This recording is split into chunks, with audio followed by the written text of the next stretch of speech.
So இன்றைக்கி ஊறுகாய் போடலாமா? நார்மல் காரமாக இருக்க ஊறுகாய் இல்லாமல் ஸ்வீட்டாக கூட ஊறுகாய் பண்ணலாம்.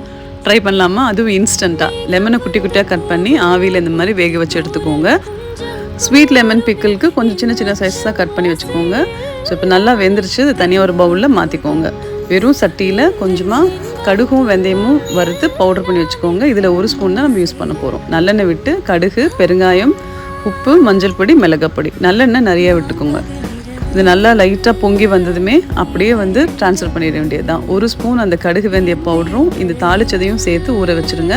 ஒரே ஒரு டிப் என்னென்னா எண்ணெய் மேலே மிதக்கணும். அதுதான் ஸ்வீட்டுக்கு ஈக்குவலாக எவ்வளோ லெமன் எடுத்தோமோ அதுக்கு ஈக்குவலாக பேரிச்சம்பழமும், ஒரு 1/2 ஸ்பூன் மிளகாய் பொடி, கொஞ்சமாக உப்பு, நல்லா கொதிக்க வச்ச வெள்ளைப்பாகு அதை சேர்த்து ஊற வச்சுருங்க. ரொம்ப அருமையாக இருக்கும்.